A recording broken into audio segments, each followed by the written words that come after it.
Welcome to Breaking Silos, a podcast that shines a light on the incredible partnerships happening across campuses every day. I'm your host, Shane Baglini from Muhlenberg College.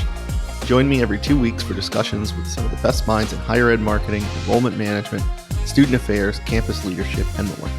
Breaking Silos is part of the Enrollify Network, a robust collection of podcasts designed to help higher education professionals like you grow. Explore our other shows at enrollify.org or check out some of my personal favorites linked in the show notes below.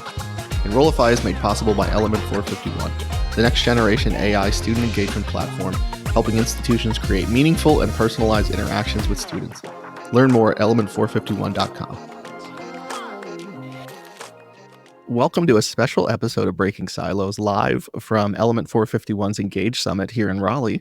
And speaking of Raleigh, I am joined by Don Hunt, Senior Vice Provost for Enrollment Management and Services at North Carolina State University here in beautiful Raleigh. Don, thanks so much for your time. Well, Shane, thanks so much for having me. It's a great pleasure to be here. Thank you. So Don, that's a big role at a big university. So tell us a little bit about your role and what you oversee. And then I want to talk about the work that you and your colleagues are doing to sort of increase collaboration and partnership across the university. Yeah, absolutely, Shane. Well, my role really encompasses a lot of the operational side of the house. Encompasses admissions, financial aid and scholarships, enrollment marketing and communications, data analytics, registration and records, commencement. So if you're really thinking about the student journey, my goal is to get them there at NC State and then see them graduate and move on to their next aspiration. Yeah, so you're really dealing with sort of the full student life cycle. I am. I mean, once they're there, there's a whole host of folks at NC State that is supporting the students as well. But my team is handling a lot of just the infrastructural parts of just guiding them through. But it requires a lot of, to your point, opportunities on campus. Yeah, and so talk a little bit about the collaboration and all of the moving parts that are required there. And from what I understand, you've been sort of leading the charge with others to collaborate more closely and sort of unify that student experience. Yeah, one of the things that a lot of people may not realize is that enrollment management is everyone's job on campus. It's not just a particular division or particular unit.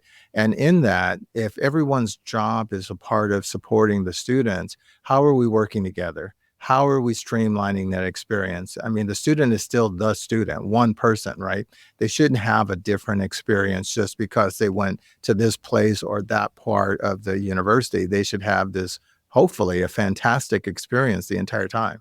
So I've been really working to really help our colleges to think about the students and the majors that they're pursuing, but broaden that context. I mean, we need to be talking about careers. Where are students wanting to go? How are they trying to get there? Many students know what they know, meaning I want to be a doctor, so I must take this major. I want to be in criminal law, so I need to do this.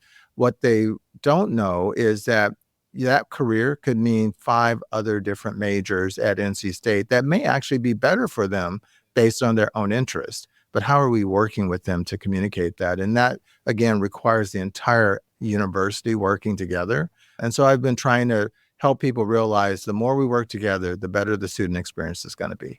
Yeah. And so when does that process start for a student at NC State? Is that something that's starting from, first touch point, or is there a process for them to go through once they get on campus? It's starting from the very beginning when the student shows us interest. So when they're what we call a suspect, they are showing us that they're interested in a little bit about NC State, may not really be serious about it, but how are we engaging them? And my team is dealing with perhaps the admission side of the conversation, but there's so much more to help the student learn that we should be educating them on. So when they say, "Hi, I'm kind of interested, but I don't know where to start," how are we opening that conversation? And that conversation could be about the career. Well, career is not part of my specific responsibilities, but that's a great handoff to our career office.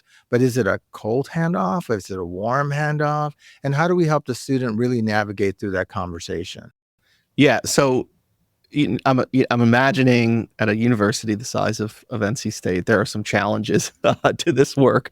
So talk to us about some of the challenges that you've experienced and your team has experienced and how you've gone about sort of overcoming or working through those. Sure. NC State has a fantastic challenge in that we have so many students interested in coming to NC State that people may not necessarily readily realize that we still have a lot of work to do. Meaning, as NC State's to be the land grant institution for North Carolina, we are here to serve all of the state of North Carolina.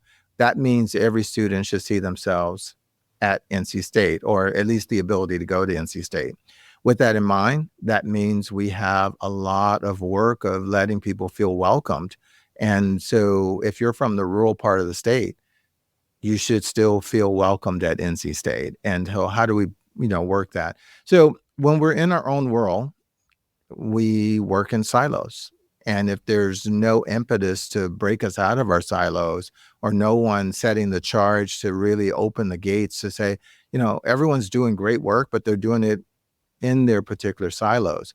Enrollment management can never be in a silo if we're doing it right. And so as a result of that, when I arrived 3 years ago, I immediately saw the need for us to build stronger relationships across campus, actually letting the campus stakeholders feel valued in the conversation, that we want to work with you, we need to work with you, and we need to understand where you want to be. So we're actually working on a long-term enrollment management plan that actually goes all the way down to the major level. That means I'm talking with department heads, I'm talking with deans of colleges, I'm asking them for their goals and objectives for the next 8 years. And through that conversation, it's allowing us to really have some more insightful understanding of how to help them reach their goals and objectives. You mentioned that feeling of being a valued partner and saying we want to work. Not only do we have to succeed as a university, but we want to because it not only is best for the campus and the university, but it's best for students. And it sounds like the university is taking a really holistic approach to this. You mentioned an 8-year goal. That's a long way out in higher ed. So my next question for you is, somebody like yourself in a senior level leadership position, sort of being really involved in this work. A lot of the people at the conference this week are aspiring to senior level positions. So why is it so important for somebody like yourself and the the leadership of the university to be invested in this type of work to break these silos? Well, I mean, if we're being very honest, right, there's always going to be politics in any organization. And if the people doing the work don't feel valued or supported in their efforts, or being told that, yes, this is a priority for you, then there's going to be a lack of adoption. And so from my lens, being the head of the chief enrollment officer of the institution, it's my job to actually help people understand why this is important, where their role is, how are we supporting them in their goals and objectives, and why does this tie in, so that when there is a concern or a question of, we don't have enough time to do everything, dean of the college, is this something I can keep on my plate, or is this something I need to move off my plate? So aligning that understanding of the organization on these other fronts, that those leaders also agree with the vision, are ready to support the vision while their teams are working on it, and not just abandoning it. These types of efforts can go awry so quickly if it's not supported at the senior levels. And so I truly believe that lead by example, be part and present in all of the meetings that are appropriate, but also make sure that I get the buy-in from the senior leaders that, yes, they agree, we are working in their best interest.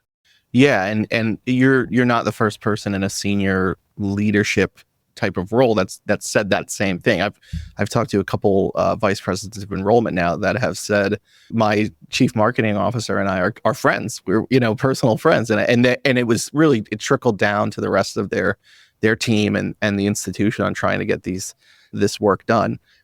To close out, what advice would you have? This is a lofty question, but for higher ed in general, we're a very siloed industry. We, like you said, we kind of get our heads down in what we're doing, and we're in our own worlds.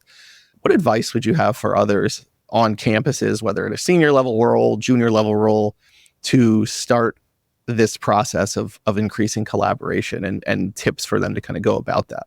One of the main tips that I would offer anyone looking to build partnerships and collaboration is to reverse their perspective. It's not about what I want. It's about what they want. So be willing to listen and learn and go in asking them, what can I do for you with regards to enrollment management? Right? At some point, you're going to find the common threads that you can pull on where they are already bought in and ready to support the conversation. And there will be threads where you can absolutely not touch. And you will hear that when you ask the questions. But if you don't go in asking the questions first and really trying to understand what they want, you'll never move your goals and objectives forward from your side, because you're going in it from what I want, and from what you want doesn't matter to them. So if you truly take the time to learn what they would like, how you could be of value to them, and then figure out how does that fold into your own plan and strategy, then you have the recipe for at least moving something forward and taking a step forward. If you go in it completely on your own, you're going to most likely find a lot of barriers that you could have avoided if you had just asked them what they were looking for from the start. Yeah. And when we were chatting here, getting started, you said everybody's a partner if you let them be. And I just love that advice so much, that not trying to mandate partnership or saying we need to do this, but really that two-way discussion. Right. It's critical that it is a two-way discussion, and it starts for you starting off being willing to listen.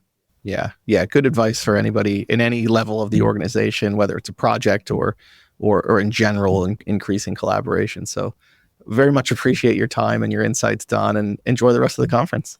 Well, thank you, Shane. I had a great time, and you as well. Enjoy the conference. Thank you. And thanks for hosting us here. We were the whole school here in Raleigh, so we really appreciate it. It's our pleasure.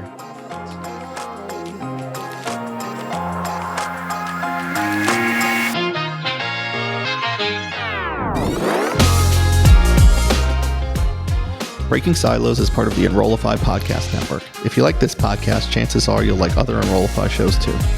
Our podcast network is growing by the month, and we've got a plethora of marketing, enrollment, and higher ed technology shows that are jam-packed with stories, ideas, and frameworks, all designed to empower you to be a better higher ed professional. Our shows help marketers and admissions professionals find their next big idea and feature a selection of the industry best as your hosts. Learn from Dave Builds, Jenny Lee Fowler, Eddie Francis, and many more of your favorite leaders in higher ed. Enrollify is made possible by Element 451, the next generation AI student engagement platform, helping institutions create meaningful and personalized interactions with students. Learn more at element451.com.